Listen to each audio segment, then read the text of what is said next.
Spain এমন একটি দেশ যেখানে আপনি যে কোনো সময় যে কোনো জায়গায় কাপড় ছাড়াই বাইরে যেতে পারেন। এখানে কাপড় ছাড়া ঘোরাঘুরির জন্য কারো ওপর আইনি পদক্ষেপ নেওয়া হয় না। অনেক সময় তো মানুষজন স্টেডিয়ামে কাপড় ছাড়াই খেলা দেখতে চলে যায়। তো চলুন স্পেনের বিষয়ে আরো অবাক করা কিছু বিষয় জেনে নেওয়া যাক। প্রথমেই বলে রাখি, স্পেনের অফিসিয়াল নাম কিংডম অফ স্পেন।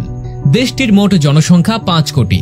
এখানকার 80% মানুষ শহরে বাস করে, যেখানে মাত্র 20% মানুষের গ্রাম ভালো লাগে।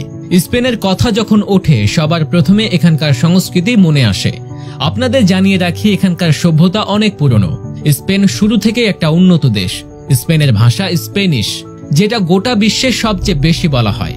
শুধু ইউরোপ নয়, এই ভাষা সাউথ আমেরিকার প্রায় প্রত্যেক দেশেই বলা হয়। গোটা বিশ্বে এই ভাষায় কথা বলা মানুষের সংখ্যা প্রায় 400 মিলিয়নেরও বেশি।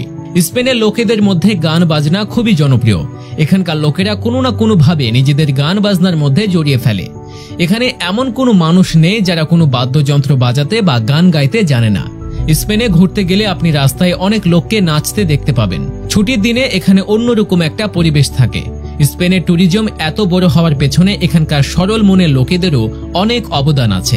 এই দেশে ট্যুরিস্টদের কোনো সমস্যাই হয় না। আপনারা তো জানেনই যে স্পেনের মেয়েরা দেখতে খুবই সুন্দর এবং খুবই আকর্ষণীয় হয়। তাই এখানকার মেয়েরা ছেলেদের প্রেমে বেশি ধোঁকা দেয়, কিন্তু একবার যদি বিয়ে হয়ে যায় তারা এখানেই থেকে যেতে পছন্দ করে। তাই এই দেশে ডিভোর্স খুব কম হয়। স্পেনে একটা অদ্ভুত কালচার আছে। এখানে আপনি যখন খুশি যেখানে খুশি কাপড় ছাড়াই বাইরে বেরোতে পারেন। এখানে কাপড় ছাড়া ঘোরাঘুরি করা লোকদের বিরুদ্ধে কোনো আইন নেই।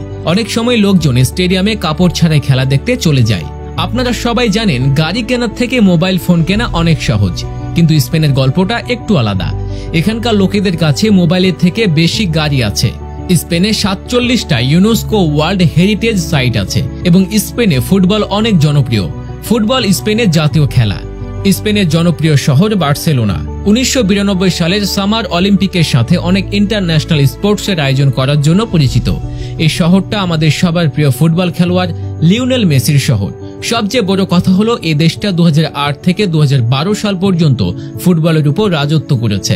স্পেনে 85% লোকের নিজের বাড়ি আছে। এখানে মাত্র 15% লোক আছে যাদের নিজের বাড়ি নেই। স্পেনের লোকেরা খুবই আবেগপ্রবণ হয়। তাদের মনে যে কোনো কথা সহজে দাগ কাটে।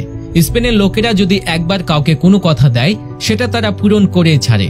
তার সাথে এখানকার লোকদের অন্য কারো জীবনে উকি মারার অভ্যেস নেই। তো ভিউয়ার্স, স্পেন সম্পর্কে জেনে কেমন লাগলো সেটি জানিয়ে দিন কমেন্ট বক্সে, এবং স্পেনের মেয়েদের দেখতে আপনাদের কেমন লাগে সেটাও জানাতে ভুলবেন না।